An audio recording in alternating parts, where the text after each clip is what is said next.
G'day gang, Linden from the NG Clinic here again. Just going to run through a quick couple of drills with our line, one of our animal locomotion movements. Some people get confused between the lion and the bear. There's a bunch of animals, they're two of the common ones. Alright. For our bear crawl, what we like to do when we're bearing is stick our bum up to the sky in a bit of an A-frame kind of a shape. Alright, push your heels down, get that length in the back of the leg, and we walk through this way. Alright. When we lion, however, we aim to hit much more core stability with this one. We have a nice flat back, think of yourself as a bit of a coffee table, a fairly short distance here, hands under shoulders, knees under hips, and then we use our abs to suck our knees off the ground, keep them nice and low, and from there, it's a really slow, controlled movement. Alright. What we don't want to do as we're working through this one is see a lot of movement. Alright, we want to try and engage, lock everything in, keep everything super still, move in nice straight lines, work through it that way. That's one.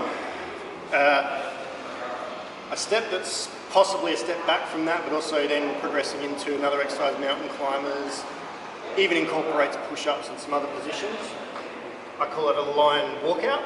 Right, it's going back to that same position, lifting the knees up, and then stepping back as long as you can into what would then be a push-up position.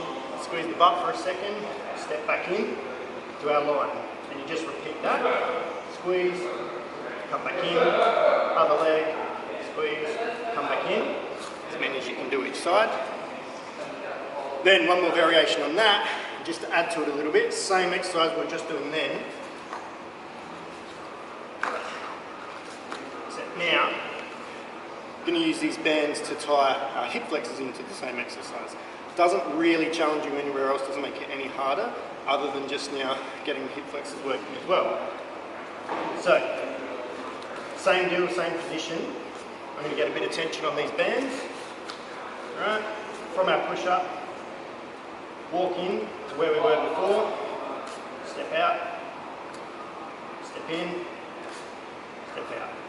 Right, and after a few of these, you'll start to feel hip flexors in here, starting to doing some work, obviously maintaining and working against the tension in that band. All three, really good drills, good core stability stuff, motor control, just generally all around good things. There's a few for you to give a go.